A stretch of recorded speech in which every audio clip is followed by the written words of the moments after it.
Assalamualaikum warahmatullahi wabarakatuh. Halo teman-teman, salam sejahtera bagi kita semua dan selamat datang di Koki MP, Komunitas Kajian Ilmu Manajemen Pendidikan yang dibina oleh Bapak Amrul Muhammad selaku dosen Prodi Manajemen Pendidikan Universitas Negeri Jakarta. Perkenalkan, saya Dia Kainusa Sasabila, mahasiswa Prodi Manajemen Pendidikan 2019B Universitas Negeri Jakarta. Pada video kali ini saya akan membahas materi mengenai evaluasi dan faktor-faktor yang mempengaruhi perencanaan SDM yang bersumber dari buku Manajemen Sumber Daya Manusia karya Dr. Edi Sutrisno MSI. Nah, untuk penjelasan lebih lengkapnya saya akan simak video ini ya. Happy watching. Materi pertama yaitu mengenai evaluasi perencanaan SDM. Jadi perencanaan SDM ini digunakan sebagai indikator kesesuaian antara supply dan demand dalam organisasi. Perencanaan SDM juga berguna sebagai early warning bagi organisasi terhadap implikasi strategi bagi pengembangan SDM dengan melakukan audit terhadap SDM. Adapun teknik-teknik yang dapat digunakan dalam evaluasi perencanaan SDM meliputi pertama, audit sederhana terhadap sasaran.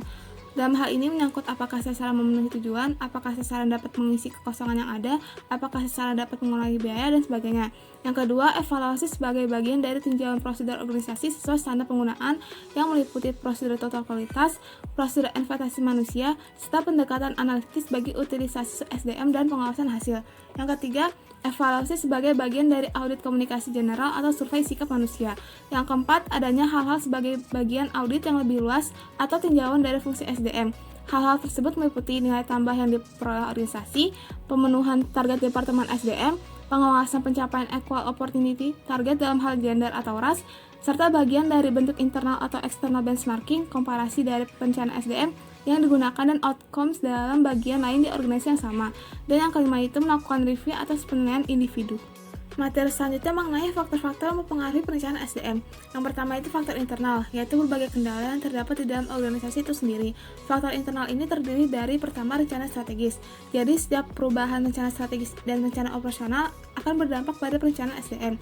Hal ini dikarenakan organisasi perlu memastikan secara kualitatif dan kuantitatif bahwa SDM yang dimiliki mencukupi untuk mendukung perubahan rencana strategis dan operasional tersebut. Yang kedua, anggaran. Dalam hal ini, anggaran yang dimaksud ialah anggaran SDM yang memiliki kaitan dengan kuantitas dan kualitas SDM yang dimiliki oleh suatu organisasi. Faktor ketiga yaitu estimasi produk dan penjualan. Jadi perencanaan SDM ini diperlukan untuk memastikan bahwa kebutuhan SDM dapat terintegrasi dengan adanya estimasi produksi dan penjualan. Yang keempat, perluasan usaha atau kegiatan baru. Perluasan usaha atau kegiatan baru ini dilakukan sebagai bentuk pengembangan atau pengalihan usaha, di mana dalam hal ini perencanaan SDM dilakukan untuk memastikan bahwa kebutuhan SDM dapat terpenuhi dengan baik secara kuantitatif maupun kualitatif.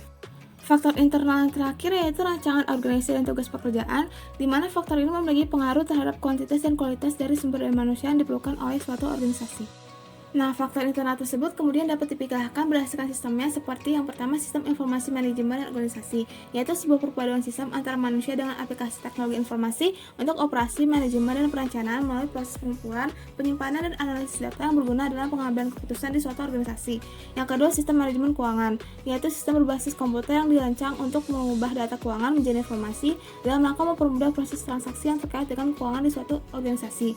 Yang ketiga, sistem marketing dan pasar, yaitu suatu sistem yang dirancang untuk mengolah suatu informasi yang membantu kegiatan pemasaran dan aktivitas penjualan pada suatu organisasi. Dan yang terakhir, sistem manajemen pelaksanaan, yaitu tahapan atau siklus yang berulang dan berkelanjutan dari mulai perencanaan, pelaksanaan, dan evaluasi pada suatu organisasi. Faktor kedua yang mempengaruhi perencanaan SDM ada faktor eksternal, yaitu berbagai hal yang pertumbuhan dan perkembangannya berada di luar kemampuan organisasi untuk mengendalikannya. Faktor eksternal sendiri terdiri dari pertama, situasi ekonomi. Jadi faktor ini berpengaruh pada rencana strategi organisasi, misalnya pada kondisi inflasi yang cukup tinggi, pertumbuhan ekonomi yang baik maupun resesi ekonomi yang tentunya berpengaruh pada strategi penjualan dan produksi dari suatu organisasi. Yang kedua, sosial, politik, dan hukum. Kondisi dan produk sosial, politik, dan hukum memiliki pengaruh dalam kegiatan perencanaan SDM, misalnya seperti peraturan perundang-undangan dalam bidang ketenagakerjaan yang harus dipatuhi oleh organisasi yang nantinya juga berpengaruh pada strategi pengupahan organisasi. Selanjutnya, teknologi. Jadi organisasi perlu mempertimbangkan perkembangan teknologi yang menyangkut apakah produknya akan usang dan tergantikan oleh teknologi lain atau perkembangan mesin produksi terkini yang mewajibkan organisasi untuk membelinya agar tetap kompetitif, maupun strategi dalam mempersiapkan SDM untuk mampu mengoperasikan teknologi baru tersebut. Dan yang terakhir itu ada pesaing. Nah, perkembangan pesaing ini juga mempengaruhi rencana strategi organisasi agar persaingan antar organisasi tersebut dapat dilakukan secara kompetitif. Demikian pembahasan materi mengenai evaluasi dan faktor-faktor mempengaruhi perencanaan SDM. Semoga kalian suka dan bermanfaat, serta jangan lupa untuk like, comment, share, dan subscribe. Thank you for watching and see you in next video.